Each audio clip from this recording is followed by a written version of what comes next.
کہ یہاں پہ یہ آیت کیوں آ گئی ہے؟ کیونکہ آگے اللہ سبحانہ تعالیٰ جو سارے احکامات دے رہے ہیں ان کے ساتھ اس کا کتنا ضروری ہے جاننا، کیونکہ تقویٰ نہیں ہوگا تو پھر ہم ایسے نہیں کریں گے نا، کیونکہ پھر ہم کہیں گے وہ میرے ساتھ برا تو میں اس کے ساتھ بری تھی، اس نے میرے ساتھ ایسے کیا تھا اس لیے میں نے۔ دیکھیے جب گھروں میں شادیاں ہوتی ہیں نا تو یہ تبھی بندہ کھلتا ہے، کیونکہ پاکستان میں تو یہ ہوتا تھا جب شادیاں ہوتی ہے کہ وہ رشتہ دار ناراض ہے، چلو جو اس کو منانے چلے، جو اس نے کہا تم میری دفعہ نہیں آئے تھے اب میں تمہاری دفعہ نہیں آؤں گا، میں نے یہ نہیں کیا، اگر ایک بھائی ناراض ہے تو تم اس کی پارٹی میں گئے تھے تو پھر اب میں نہیں آؤں گا۔ تو کس طرح سے ہم ان رشتوں کو کاٹتے ہیں۔ اب اگر ہمارے اندر اللہ کا تقویٰ ہوگا نا، صرف اللہ کی محبت ہوگی اور ہم ہر کام اللہ کی ہی خاطر کریں گے، پھر ہمیں ان چیزوں کی پرواہ بھی نہیں رہے گی، پھر یہ وہ تقوی کا لیول آ جائے گا جو سب سے اوپر والا لیول ہے۔ پھر وہی اللہ سبحانہ تعالیٰ پھر اس بندے کے لیے خود اپنی لڑائیاں اللہ سبحانہ تعالیٰ کرتے ہیں۔ پھر اللہ سبحانہ تعالیٰ کہتے ہیں کہ وہ والارحام اور رشتہ داروں کو کاٹنے سے، ان اللہ بے شک اللہ کانا ہے علیکم تم پر رقیبا، بے شک اللہ تم پر نگران ہے۔ دیکھیے رقیب پتہ ہے کس نگران کو کہتے ہیں؟ جس کی نظر گردن پہ ہوتی، مطلب اتنا شارپ اور اتنا کلوز ہوتا ہے کہ اس کی نظر ادھر ہوتی ہے۔ تو یہاں پہ اللہ سبحانہ تعالیٰ کہتے ہیں کہ بے شک اللہ سبحانہ تعالیٰ وہی بات کہ تمہیں دیکھ رہا ہے، تمہارا نگران ہے، تم جو کچھ بھی کر رہے ہو۔ وَآتُوا اور دو الیتامہ یتیموں کو اموالہم۔ اب دیکھیے اب یہاں پہ بات آ گئی یتیموں کی کہ دیکھیے اللہ سے اتنا پیار آتا ہے جس کو کہنے کی یا رب العالمین یہ وہ لوگ ہوتے ہیں جیسے یتیم جو ہوتے ہیں نا کہ جن کو سوسائٹی میں بھی وہ اتنی پیار نہیں مل رہا ہوتا جب بچے چھوٹے ہوتے ہیں، یا رشتہ دار بھی دیکھیں ماں باپ زندہ ہوتے ہیں تو زیادہ پیار مل رہا ہوتا ہے، وہ بچوں کو دیکھ رہے ہوتے ہیں، جب ماں باپ ہی نہیں رہتے تو پھر ان بچوں کی جو حالت ہوتی ہے آپ کے سامنے ہے، جن میں اللہ کا رحم ہوگا، اللہ کا تقویٰ ہوگا۔ اسی لیے اللہ سبحانہ تعالیٰ شروع میں تقویٰ کا لفظ اتنی دفعہ لائے ہیں، تو تبھی یہ ساری چیزوں کی ہمیں سمجھ بھی آئے گی۔ اب یتیموں کے بارے میں جس کا باپ نہیں ہے، جس کے سر سے سایہ اٹھ گیا، اللہ کا سایہ ہے اس کے اوپر، اللہ سبحانہ تعالیٰ اس کے بارے میں کہتے ہیں کہ وَآتُوا اور دو الیتامہ یتیموں کو اموالہم ان کے مال، وَلَا تَتَبَدَّلُوا اور نہ تم تبدیل کرو، الخبیث ناپاک کو بالطیب پاک سے۔ اور جو ناپاک چیزیں ہیں، اگر دیکھیں اگر کوئی باپ جیسے فوت ہو گیا، اس کے بچے نابالغ ہیں، ابھی چھوٹے ہیں، تو اللہ سبحانہ تعالیٰ ان کے بارے میں کہتے ہیں کہ ایسا نہیں ہے کہ ان کو نہیں پتا تو تم ان کے جو اچھے مال ہیں تم اپنے بزنس میں لگا کے بعد میں ان کو کہو کہ نہیں جی یہ تو نقصان ہو گیا اب میں نہیں دے سکتا، یا پھر ان کے گھر کی ایسی چیزیں تھی جو تم نے جلدی جلدی استعمال کر لیں کہ یہ تو اب بڑے ہوں گے تو یہ دیکھ لیں گے تو جلدی جلدی سے اب ہم یہ کر لیتے ہیں، اور پھر ان کو جو یوزڈ چیزیں ہیں خراب ہو گئی ہیں وہ کہتے ہیں یہ آپ کی چیزیں رہ گئی ہیں۔ تو یہاں پہ اللہ سبحانہ تعالیٰ وارن کر رہے ہیں کہ ایسا مت کرنا کہ ان کو خبیث چیزوں کے ساتھ ان کی طیب چیزوں کو بدل دو، ولا اور نہ تأکلوا اور مت کھاؤ اموالہم ان کے مال، الا اموالکم اپنے مالوں کے ساتھ ملا کر۔ دیکھیں جیسے میں نے پہلے کہا نا کہ اپنے مالوں کے ساتھ ملا کر، کہ اللہ سبحانہ تعالیٰ کہتے ہیں ایسے مت کرنا، انہو بے شک وہ کانا ہے خوبن گناہ کبیرہ بہت بڑا گناہ ہے یہ کہ تم ان کے مال اپنے مالوں میں ملا دو، یا پھر ان کی کوئی چیز اپنی چیزوں میں ملا کے، اس لیے کہ ان کو کیا پتا چلنا۔ آپ کو یاد ہے کہ سورۃ کہف میں ہم نے پڑھا تھا کہ اس زمانے میں یہ ہوتا تھا کہ لوگوں کے پاس جو جائیدادیں ہوتی تھی وہ ماں باپ جو ہوتے تھے وہ کھود کے زمین میں اس کے اندر چھپا دیتے تھے، تو وہ جو بچے تھے ان کے ماں باپ اتنے نیک لوگ تھے، اللہ کرے کہ ہم بھی ایسے ماں باپ ہوں۔ تو جب ان کی دیوار گری تھی تو حضرت موسیٰ علیہ السلام جا رہے تھے ساتھ سفر پہ، تو انہوں نے کہا کہ وہ دیوار جب بنا دی تھی تو انہوں نے کہا کیونکہ ان کے ماں باپ نیک تھے، اور اگر اس لیے دیوار اللہ سبحانہ تعالیٰ نے حکم دیا تھا وہ بنا دی تھی، ورنہ گاؤں کے لوگ آتے تو وہ دیکھتے کہ نیچے سے خزانہ مل جاتا تو خزانہ لوٹ کے لے جاتے۔ اللہ حفاظتیں کرنے والا ہے ایسے لوگوں کی۔ دیکھیے کہ وہاں پہ اب یہاں پہ اس زمانے میں کیا تھا کہ نبی صلی اللہ علیہ وسلم کے زمانے میں جب یہ قرآن نازل ہو رہا تھا، اب تو یہ ہوتا ہے نا کہ جیسے جو یتیم ہو جاتا ہے تو پھر ماں کی ذمہ داری ہو جاتی ہے، تو اس زمانے میں ایسا نہیں تھا۔ یتیم جو تھا اس کے ولی جو اس کا ہوتا تھا، جیسے اس کا چچا ہے یا اس کا چچا نہیں ہے تو تایا چچا ماما جو بھی ہوتے تھے نا، جو اس کا ولی ہوتا تھا وہ ان کی ذمہ داری ہوتی تھی، اور بڑا فخر محسوس کرتے تھے، باقاعدہ لڑائی ہوتی تھی کہ نہیں یہ ہماری کفالت میں جائیں گے، اور اگر وہ نہیں ہوتے تھے تو پھر جو قبیلہ ہوتا تھا وہ اس کا کفالت کرتا تھا۔ آج کل تو ہم نے پورا سسٹم ہی بدل دیا ہے، اگر کبھی ایسے ہوتا تو وہ ماں بچاری جس کے پاس ابھی اتنے ذرائع بھی نہیں ہوتے، وہ کس طرح سے کمائے، کیا کرے کیا نہیں کرے، ساری اس کے ذمہ ہو جاتی ہے، اور پورے رشتہ دار بھاگ جاتے ہیں ایسے کہ ہماری کوئی ذمہ داری ہی نہیں۔ تو اب یہاں پہ اللہ سبحانہ تعالیٰ ان کے بارے میں سارے احکامات دے رہے ہیں کہ ان کا مال اپنے مال کے ساتھ ملا کے نہ کھاؤ، بے شک یہ گناہ ہے بہت بڑا، وَإِنْ خِفْتُمْ اور اگر خوف ہو تمہیں اللہ کے نہ تقسموا کہ تم تقسطوا کہ تم انصاف کر سکو گے فی الیتامى یتیموں کے بارے میں فانکحوا تو نکاح کر لو. اب یہ آیت کو سمجھنا بڑا ضروری ہے. اب آپ بڑے تحمل سے اس آیت کو سمجھیے گا کہ یہاں پہ کیونکہ یتیم کی بات ہو رہی ہے تو یہ جو آیت ہے نا وَإِنْ خِفْتُمْ أَلَّا تُقْسِطُوا فِي الْيَتَامَى کہ اگر تمہیں یہ ڈر ہو کہ نہیں تم انصاف کر سکو گے یتیم لڑکیوں کے بارے میں. اب دیکھیں کیا ہوتا تھا کہ جیسے اب جو یتیم ہو جاتا تھا اگر اس کے پاس مال ہے تو کیا ہوتا تھا کہ فار ایگزامپل وہ چچا کی کفالت میں آ گیا تو چچا یہ سوچتا ہے کہ جی یہ اب مال بھی آ جائے گا تو وہ اپنے کسی نکمے بیٹے کے ساتھ اس کی شادی کر دے. یا پھر آپ نے وہ بھی دیکھا ہے کہ کئی دفعہ ہوتا ہے کہ مال جائیداد تقسیم نہ ہو تو وہ جو بالکل چھوٹے بچے ہوتے جو بھی بالغ بھی نہیں ہوتے اتنی بڑی بڑی عورتوں کی شادی ان سے کر کے تاکہ ہماری جائیداد تقسیم نہ ہو زیادتی کرتے ہیں. کئی دفعہ آپ نے یہ بھی پڑھا ہوگا کہ قرآن کے ساتھ شادی کر دی تاکہ ہماری بچی وہ باہر نہیں جائے گی.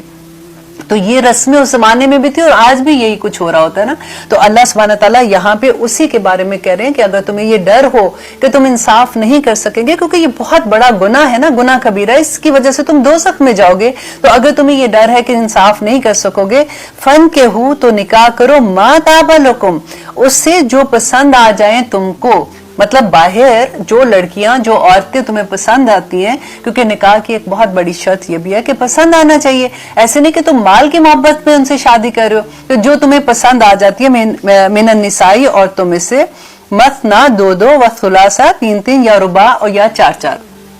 یہ پہلا مقام ہے اور ایک ہی مقام ہے قرآن پاک میں جہاں پہ یہ تعداد کا ذکر ہے, تعداد کا ذکر کیا گیا. اس کی اب انشاءاللہ آگے جہاں پہ بھی اس کے پوری ڈیٹیل آئے گی سورۃ طلاق میں بھی آتی ہے انشاءاللہ اور آگے بھی, تو میں اس کے بارے میں آپ کو بتاؤں گی کہ اس میں کیا حکمت تھی اللہ سبحانہ تعالیٰ نے. یہ جو دیکھیے یہاں پہ ایک بات آپ اچھے سے سمجھ لیں کہ یہ حکم نہیں ہے اللہ سبحانہ تعالیٰ کا کہ یہ 4 شادیاں کرنا یا 3 یا 2 شادیاں کرنا. یہ اس زمانے میں جب یہ آیت نازل ہوئی تھی نا تو عربوں میں یہ رواج ہوتا تھا, وہ بہت بہت شادیاں کر لیتے تھے. آپ کو یاد ہے داؤد علیہ السلام کا جب قصہ پڑھتے ہیں تو داؤد علیہ السلام کی 100 بیویاں تھیں. اس کے علاوہ جو مشرکین مکہ تھے وہ تو ان کی بے شمار بیویاں ہوتی تھی. اگر آپ نے شہزادوں کی ہسٹری اگر آپ دیکھتے ہو تو وہ حرم میں اتنی عورتوں سے نکاح کر کے رکھا ہوتا تھا, پھر پتہ ہی نہیں ہوتا تھا کہ کون عورت کہاں ہے اور اس کا کسی کا حق نہیں دیا جاتا تھا. عورتوں کو غلامی کی طرح نکاح کر کے ان کو غلاموں کی طرح بس چھوڑ دیا جاتا تھا اور کسی کو اس کا حق نہیں دیا جاتا تھا. اللہ سبحانہ تعالیٰ نے اسلام میں اس پہ حد لگا دی کہ 4 سے زیادہ شادیاں نہیں کر سکتے ہو, اور اس کی پھر ریزن بھی. اب آگے دیکھیے کہ اللہ سبحانہ تعالیٰ کیا کہتے ہیں کہ فَإِنْ خِفْتُمْ اگر ڈر ہو تم کو اللہ کے نہ تعدلوا کہ تم عدل کر سکو گے فواحدۃ تو ایک ہی کافی ہے. اس کو بڑا سا انڈر لائن کر دیں کیونکہ یہ بھول جاتے ہیں اس بات کو جب کبھی بحث کرتے ہیں نا تو پھر اس بات کا بتانا بھول جاتے ہیں کہ فواحدۃ. نبی صلی اللہ علیہ وسلم نے کہا تھا کہ وہ لوگ جو عدل نہیں کرتے قیامت کے دن ایسے اٹھیں گے جیسے فالج زدہ بندہ اٹھتا ہے, اس کی ایک سائڈ فالج زدہ ہوگی اور وہ اتنی تکلیف سے اٹھے گا اور اس کا بڑا عذاب ہوگا اس کے اوپر. تو اور آگے کہتے ہیں او ما ملکت ایمانکم یا جن کے مالک ہوئے دائیں ہاتھ مینس ہماری لونڈیاں, ذالک یہ ادنا زیادہ قریب ہے اللہ کے نہ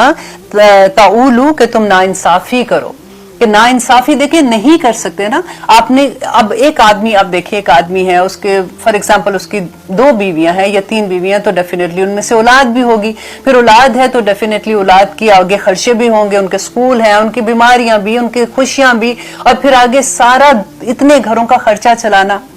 اور آدمی ایک اگر آدمی ہے تو اسلام میں عورت کا تو نہیں ہے ایسے نا کہ وہ اس پہ کوئی ذمہ داری نہیں ہے کہ کمائے گی, کمانا تو آدمی نے ہے. تو پھر وہ اگر انصاف دیکھے اگر جتنا ایک بیوی کو خرچہ دیا اتنا ہی دوسری کو, ایک بچے کا جتنا کرے اتنا ہی دوسرے بچے کو, اس کی بیٹی کو جتنا اتنا ہی اس ماں کی بیٹی کو, جتنا اس بیٹے کو کاروبار کے لیے دیا اتنا ہی اس کو دے گا. تو اتنا عدل کہاں سے کر سکیں گے. تو پھر اللہ سبحانہ تعالیٰ نے آگے کہا کہ ایک ہی فواحدۃ تو ایک ہی کافی ہے اور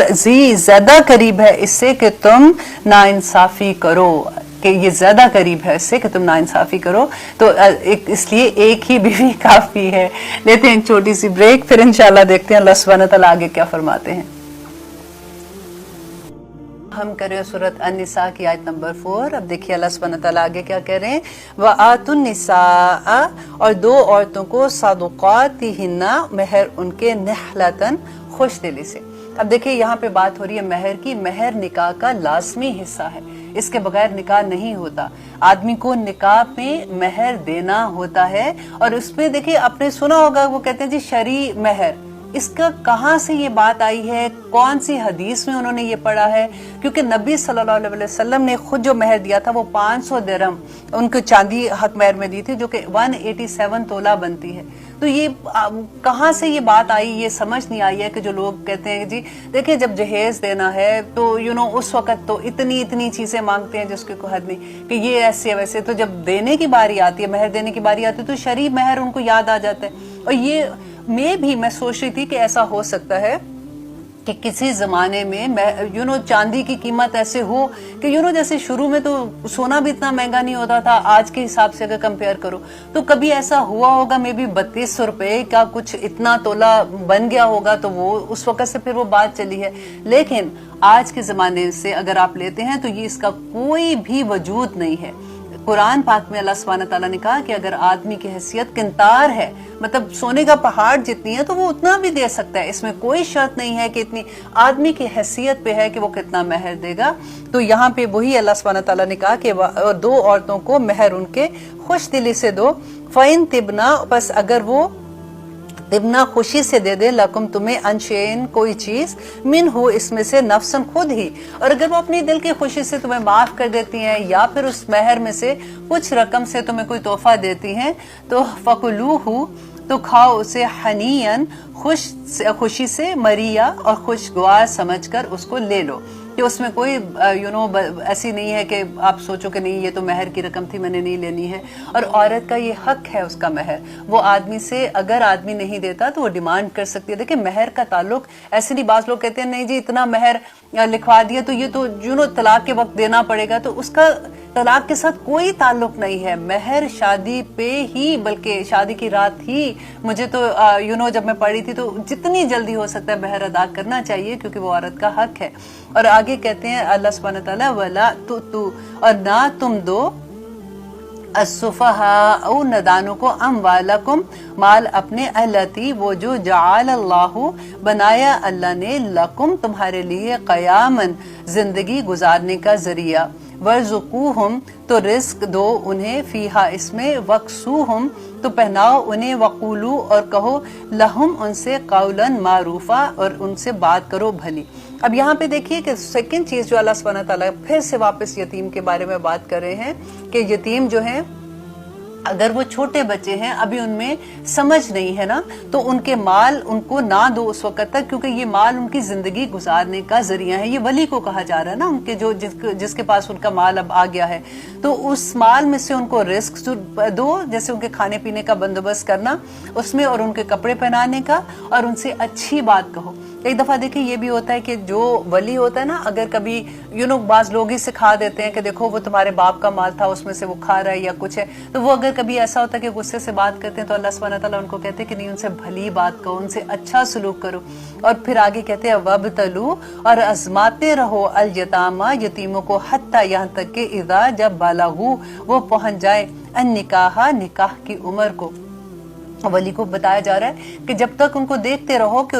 ان میں شعور اتنا آ گیا ہے کہ وہ اپنے پیسوں کی حفاظت کر سکتے. ایسا نہیں ہے کہ تم کہو کہ میرے ذمے ختم کروں, میں کسی طرح سے پکڑاؤں انہیں, نہیں, آپ ایسے نہیں کر سکتے ہو. آگے اللہ سبحانہ تعالیٰ بڑی خوبصورت اگزامپل, جیسے ہوتا ہے نا ایک پکچر کریٹ کر دیتے ہیں اللہ سبحانہ تعالیٰ, تو یہاں پہ اللہ کہتے ہیں کہ ان کو آزماتے رہو یہاں تک کہ وہ پہنچے نکاح کی عمر کو. فَإِن, پس اگر, آنستم, پاؤ تم, منہم, ان میں, رشدہ, بھلائی, سوجھ بوجھ, فادفعوا, تو دے دو انہیں, علیہم, انہیں, اموالہم, تو ان کے مال پورے کے پورے ان کو واپس دے دو. ولا تأکلوها, اور نہ کھاؤ انہیں, اسرافن, اسراف کرتے ہوئے, وبدارن, اور جلدی جلدی کرتے ہوئے, ان کے ان یکبروا, کہ وہ بڑے ہو جائیں. اب دیکھیے کہ کتنی خوبصورت بات ہے, اگر آپ غور کریں تو کیا ہوتا ہے, کبھی ایسا ہوتا ہے کہ کسی کے پاس کسی کا مال ہے, فار ایگزامپل میں ایک یتیم بچوں کی ایگزامپل آپ لے لیں, یا پھر ایسے کہ کوئی بوڑھا ہے آپ کے پاس نا, فار ایگزامپل کسی کی بڑے جیسے ہوتے ہیں ماں باپ میں سے کوئی بڑے ہیں, باقی بہن بھائی کہیں اور رہتے ہیں, ایک بھائی ہے, بہن ہے, جس کے پاس ذمہ داری ہے کہ وہ ان کے پاس رہتے ہیں, ان کا مال جو ہے بعض دفعہ لوگوں نے, جب میں سنتی ہوں تو رونگٹے کھڑے ہو جاتے ہیں کہ انہوں نے اس چکر میں کہ کہیں یہ فوت ہو جائیں گے تو جو مال بچے گا تو دوسرے بھائی بھی بیچ میں آ جائیں گے یا بہن بھائی آ جائیں گے، تو جلدی جلدی وہ مال کو ان پہ خرچ کرنا کہ جی ہم تو ان کا کھانا اس میں سے آیا تو ان کے ڈائپر اس میں سے آئے تو اس میں سے یہ ہو گیا تو خود بھی کھا رہے ہیں، تو جلدی جلدی وہ مال ختم کرنے کی کوشش کرتے ہیں۔ یہاں پہ اللہ سبحانہ تعالیٰ وہی بات یتیم کے بارے میں کہہ رہے ہیں کہ آپ کو یہ ڈر ہو کہ یہ جوان ہو جائے گا تو اس کو دینا پڑے گا، تو جلدی جلدی اس کا مال آپ خرچ کرنے کی کوشش کرو اور اس سے اپنی ضرورتیں زندگی پوری کرو۔ تو یہاں پہ اس کا منع کیا گیا ہے کہ وہ بڑے ہو جائے۔ وَمَنْ كَانَ، اور جو کوئی ہو غنیًا غنی، فَلْيَسْتَعْفِفْ، تو اس کو چاہیے کہ وہ اس سے بچے، کہ اگر تو وہ غنی ہے تو اس کو چاہیے، اگر وہ اتنا ہے کہ وہ اپنے مال جو ہے وہ اس سے اپنا خرچہ پورا کر سکتا ہے تو پھر یتیم کے مال میں سے کچھ نہ لے۔ اور وَمَنْ كَانَ فَقِيرًا، دیکھیے وہ بتایا جا رہا ہے کہ اگر کوئی فقیر ہے، اگر کوئی محتاج ہے، ضرورت مند ہے، وہ خود ہی سے غریب ہے جو اس کا ولی ہے، تو فَلْيَأْكُلْ، تو پس چاہیے کہ وہ کھائے، بالمعروف، اچھے طریقے سے، فَإِذَا، پس جب دفعتم، دے دو تم، علیہم انہیں، اموالہم، ان کے مال، فاشہدوا، تو گواہ بنا لو، علیہم، ان پر، وکفا باللہ حسیبا، تو اللہ کافی ہے حساب لینے کے لیے۔ یہ دیکھیں یہاں پہ ہر آیت میں یوں نہیں لگتا کہ وہ واتقوا اللہ والی بات آ کے رک جاتی ہے کہ جس کو اللہ کا تقوی ہوگا وہی یہ سارے احکامات بھی پوری طرح سے پورے کرے گا۔ یہاں پہ اللہ سبحانہ تعالیٰ کہتے ہیں کہ اگر غنی ہے تو وہ اس کے مال میں سے کچھ نہ لے، لیکن اگر کوئی غریب ہے، خود ہی سے اس کے حالات ایسے ہیں، تو پھر وہ اس کی کفالت کرنے کے لیے بھی کہ چلو میں اس کی حفاظت کروں، یا اس کے مال کو میں نے انویسٹ کیا ہوا ہے تو اس میں سے اگر وہ لے کے اپنا بھی تھوڑا بہت خرچہ چلا لیتا ہے تو وہ یہ کر سکتا ہے۔ لیکن پھر اللہ سبحانہ تعالیٰ کہہ رہے ہیں کہ حسیب، حساب تو اللہ نے لینا ہے، اگر تم اس میں زیادتی کرو گے تو اللہ پوچھ لے گا قیامت کے دن۔ اور پھر آگے اللہ سبحانہ تعالیٰ کہتے ہیں للرجالی، اور اب یہاں پہ وراثت کے قانون کے بارے میں آ رہا ہے کہ اتنا یہ اگلی جو بھی آیات ہیں یہ اتنی غور سے سننے والی ہیں، کیونکہ آپ دیکھیں قرآن میں جہاں پہ بار بار مال کا ذکر آتا ہے نا، تو جب وراثت تقسیم ہونے کی باری آتی ہے تو پورا لگتا ہے کہ اللہ سبحانہ تعالیٰ نے اسی لیے مال کو فتنہ کہا ہے کہ جب مال تقسیم کی باری آتی ہے تو جو ولی ہوتا ہے وہ کس کس قسم کی زیادتیاں کرتے ہیں، وہ کیسے مال کو تقسیم کرنے میں غلط کام کر جاتے ہیں۔ تو اس آیات سے انشاءاللہ ہمیں یہ تو ضرور احساس ہو جائے گا کہ جب کبھی اللہ نہ کرے، جب بھی یہ تو زندگی کا ہے، زندگی موت ہے، کسی کی ڈیتھ ہوتی ہے تو آپ کو اس بات کا پتہ ہو کہ اس کی ڈویژن کیسے ہونی ہے، اور اگر کچھ غلط ہو رہا ہے تو اس کے لیے کتنا بڑا گناہ ہے، کیونکہ یہ فرض ہے۔ دیکھیے تقسیم جو ہے نا مال کی وراثت کے احکامات، یہ فرض ہیں، جیسے نماز فرض ہے نا، آپ ایسے تو نہیں کر سکتے کہ نماز آج میرا دل نہیں چاہ رہا تو چلو آج میں 4 کے بجائے 2 فرض پڑھ لیتی ہوں، یا آج میرا دل نہیں چاہ رہا میں نے تو بس کھڑے ہو کے نہیں، میں بیٹھ کے جیسے بھی پڑھ رہی ہوں تو میں نے آج سجدے میں نہیں جانا، نہیں کر سکتے نا۔ اسی طرح سے یہ جو وراثت کے احکامات ہیں نا یہ بھی فرض ہیں، ان کو جب اس کی اہمیت سمجھیں گے، اسی لیے واتقوا اللہ اللہ نے بار بار کہا تھا کہ جب ہم اس کی اہمیت سمجھ جائیں گے تو پھر ہمیں اتنا ڈر لگے گا، کیونکہ جیسے ان آیات کی سمجھ آتی ہے نا تو پھر فوراً دماغ میں آتا ہے کہ یا اللہ جب میری دادی فوت ہوئی تھی تو کیا ہوا تھا، جب میرے نانا فوت ہوئے تھے کیا ہوا تھا، جب میری امی فار ایگزامپل میری امی کی ڈیتھ ہوئی تھی، تو ہم وہ سارے سینیریوز آنکھوں کے آگے لاتے ہیں، پھر اللہ سے معافی مانگتے ہیں کہ یا اللہ ہمیں تو اتنی ڈیٹیل نہیں پتا تھی، ہمیں معاف کرنا۔ اور دیکھیے یہ ہر مسلمان کو پتہ ہونا چاہیے کیونکہ یہ ہمارے قرآن میں ہے، اللہ سبحانہ تعالیٰ نے بلیک اینڈ وائٹ ساری چیزوں کو بتا دیا ہوا ہے۔ اب یہ جو وراثت کا قانون ہے نا یہ بہت وسیع اس کا علم ہے، اور جتنا بھی ابھی جتنا ہمیں سمجھ آتی ہے قرآن سے اتنا تو ہم لیں گے، لیکن اگر اس سے زیادہ کسی کو کوئی بات پوچھنی ہوتی ہے تو پھر جو اس میں جنہوں نے زیادہ پڑھا ہوا ہے، سمجھا ہوا ہے، وہ پھر آپ ان سے بھی پوچھ سکتے ہیں۔ الحمدللہ اب یہاں پہ پہلا قانون آ رہا ہے وراثت کا کہ للرجالی، مردوں کے لیے، نصیب ایک حصہ، مما، اس میں سے جو تارکا چھوڑ جائیں، والدانی، والدین، والاقربون، اور رشتہ دار، وللنسائی، اور عورتوں کے لیے ہے نصیباً ایک حصہ، مما، اس میں سے تارکا چھوڑ جائیں، والدانی، والدین، والاقربون، اور قرابت دار۔ اب پہلی آیت میں اللہ سبحانہ تعالیٰ نے پہلے دیکھیے کہ عورتوں اور آدمیوں کو برابر کا حصہ بتا دیا، اس سے پہلے کیا ہوتا تھا کہ مشرکین مکہ میں اہل عرب میں یہ رواج ہوتا تھا کہ عورتوں کا کوئی حصہ نہیں ہوتا تھا. تو اس وجہ سے اسلام میں یہ پہلی دفعہ یہ ہوا کہ اللہ سبحانہ تعالیٰ نے بتایا کہ جیسے آدمیوں کا حصہ ہے ویسے ہی عورتوں کا بھی حصہ ہے اس میں. اور پھر اس کی ڈویژن کیسے ہوگی وہ اتنی خوبصورت ہے. دیکھیں جب آپ کو انڈرسٹینڈنگ ہو جاتی ہے نا اس چیز کی کہ کیوں آدمیوں کا اتنا حصہ تھا, اور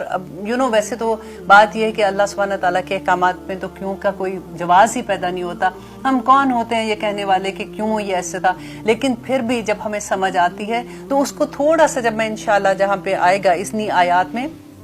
تو میں آپ کو اس کا ڈفرنس کہ کیوں آدمیوں کا حصہ دگنا ہے عورت سے, اس کی ریزن کیا ہے. دیکھیے آج کی سوسائٹی میں اگر آپ یہ وراثت کے قانون کو لے کے آج کی سوسائٹی کے مطابق دیکھیں گے نا تو اللہ سبحانہ تعالیٰ نے یہ سوسائٹی تو نہیں بنائی تھی. سوسائٹی کا جو اصول اللہ نے دیا تھا کہ کس طرح کی سوسائٹی ہونی چاہیے, ماں کیسے, باپ کیسے, اولاد کیسے, ان کے حقوق کیسے, اور کیسے یہ رشتے ہیں اور کیسے ان کے حقوق و فرائض ہیں, تو وہاں پہ یہ جب ہم اپلائی کرتے ہیں تو اتنی خوبصورتی سے یہ چیزیں فٹ ہوتی ہیں کیونکہ پھر کسی کی حق تلفی نہیں ہوتی ہے. تو اب آگے اللہ سبحانہ تعالیٰ کہتے ہیں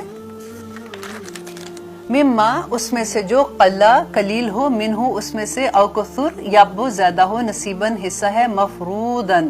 فرض کیا ہوا, اللہ کی طرف سے مقرر کیا ہوا, فرض کیا ہوا یہ حصہ ہے جو عورتوں کو, بے شک وہ تھوڑا ہے. کہتے ہیں کہ یہ جو ہم بات کریں نا کہ وراثت کی بات کریں, جو وراثت ہے نا وہ بالکل ایسی ہے جیسے آپ کا اکٹھا ایک جوائنٹ اکاؤنٹ ہے, آپ ان میں سے ایک سوئی بھی نہیں لے سکتے ہو, وہ بھی غلط ہو جائے گا. آپ نے وراثت کی, کیونکہ کئی دفعہ ایسے ہوتا ہے نا کہ اگر فار ایگزامپل کسی ایک بہو کے پاس ساس سسر ہیں اور وہ جب فوت ہو جاتے ہیں تو ان کے کپڑے ہوتے ہیں تو کئی دفعہ بیٹیاں ہی آ جاتی ہیں تو وہ سارے اٹھا کے کسی غریب کو دے دیتی ہیں. آپ ایسے نہیں کر سکتے ہو. آپ ایک ایک سوئی کا حساب ہوتا ہے, وہ بھی ڈویژن میں آئے گی, کیونکہ یہ بالکل وہی بات جیسے میں نے آپ کو کہا تھا نا کہ یہ اکٹھا جوائنٹ اکاؤنٹ ہے. ہاں اگر آپ سارے جو بھی اس کے وراثت میں حقدار ہیں آپ ان سے پوچھ لیتے ہیں, اور اگر وہ آپ کو کہتے ہیں کہ ہاں جی آپ ایسے کر دیں, آپ ضرور کر سکتے ہیں. اب آگے دیکھیے جو حصے اللہ سبحانہ تعالیٰ نے ایک ایک بات بتائی ہے کہ کیسے ہوگا, کہ وَإِذَا, اور جب حاضرہ حاضر موجود ہوں, القسمتا تقسیم کے وقت, اولو القربا قرابتدار, او یتامہ یا یتیم, والمساکین یا مساکین, فرزقوہم, تو تم دو انہیں منہ ان میں سے. اب یہاں پہ جو بات بتائی جا رہی ہے نا کہ اللہ سبحانہ تعالیٰ کہہ رہے جس وقت وراثت تقسیم ہو رہی ہے اس وقت جو غریب رشتہ دار ہوتے ہیں یا پھر کوئی مسکین لوگ ہیں وہ آپ کے ساتھ سامنے کہیں بیٹھے ہوئے ہیں, تو پھر آپ ان میں سے جو حصہ ہے, آپ کا حصہ نا, آپ ان میں سے ان کو بھی کچھ دے دو. دیکھیں لیکن ایک بات کا خیال یہاں پہ یہ رکھنا ہے کہ وہ لوگ جو ابھی بالغ نہیں ہے نا ان کے حصے میں سے آپ نہیں دے سکتے ہو. جو ابھی نابالغ ہیں کیونکہ ابھی وہ اپنا فیصلہ نہیں کر سکتے, لیکن جو بالغ ہیں وہ اپنے حصے میں سے کچھ نہ کچھ ان کو دے دیں گے. یہ تو پھر اللہ سبحانہ تعالیٰ کی طرف بہت بڑی نیکی ہو جائے گی نا. تو وَقُولُوا, اور کہو, لَهُمْ, ان سے, قَوْلًا مَعْرُوفًا, بھلی بات کہو, وَلْيَخْشَى, اور چاہیے کہ ڈرے, الَّذِينَ, وہ لوگ جو, لو تارکو, اگر وہ چھوڑ جائے, من خلفہم, اپنے پیچھے سے, ذریاتن, اولاد, ضعافن, کمزور, خافو, وہ خوف کھائے, علیہم, ان پر, فاتقوا اللہ, تو اللہ سے ڈر جاؤ, وَلْيَقُولُوا, اور چاہیے کہ وہ کہیں, قولاً سدیدہ, بات سیدھی. اب دیکھیں یہی بات میں آپ کو کہہ رہی تھی کہ اللہ سبحانہ تعالیٰ نے نا ایک نقشہ کریٹ کر دیا ہے. وہ کہتے ہیں کہ دیکھو تم جو ولی ہیں نا جو تقسیم کر رہے ہیں اس وقت سارے بیٹھ کے اس کے بارے میں بات کر رہے ہیں. اللہ سبحانہ تعالیٰ کہتے ہیں کہ اگر تم یہ سوچو کہ تم اگر ایسے وقت میں ہو کہ تم فوت ہو گئے ہو, تمہارے پیچھے جو بچے ہیں وہ کمزور چھوڑ گئے ہیں, تو تم ان کے لیے کیا سوچ رہے ہو کہ وہ ان کے ساتھ کیسا سلوک کیا جائے. تو آج جو پیچھے کمزور بچے ہیں جو ابھی چھوٹے ہیں, ابھی نابالغ ہیں, تو ان کے بارے میں بھی تم ویسے ہی فیصلہ کرو جیسے تم اپنی اولاد کے لیے کرتے ہو. دیکھیں اس سے زیادہ محبت اور کون کرے گا. اللہ سبحانہ تعالیٰ ایک ایسے لگتا ہے کہ دلوں کے اندر کے حال بھی کھول کے بیان کر دیے کہ لوگوں اللہ کا تقوی اختیار کرو, اللہ سے ڈر جاؤ. اگر تم تھوڑا سا بھی پیسے کی, کیونکہ یہ مال جب کم وقت ہاتھ میں آ جاتا ہے تو انسان بڑے بڑے گناہ کر جاتا ہے, بڑے بڑے لوگوں کے دل دکھا دیتا ہے. اس لیے اللہ سبحانہ تعالیٰ نے ایک ایک جو رشتہ ہے نا اس کی ڈویژن کا اس میں بتا دیا. انشاءاللہ اگلے پروگرام میں ہم اس کے بارے میں ڈیٹیل سے پڑھیں گے. آپ بھی سنتے رہیے اور آپ دعا کیجئے کہ اللہ سبحانہ تعالیٰ ہمیں اس پہ عمل کرنے کی توفیق عطا کر دے. آمین ثم آمین. السلام علیکم ورحمۃ اللہ وبرکاتہ.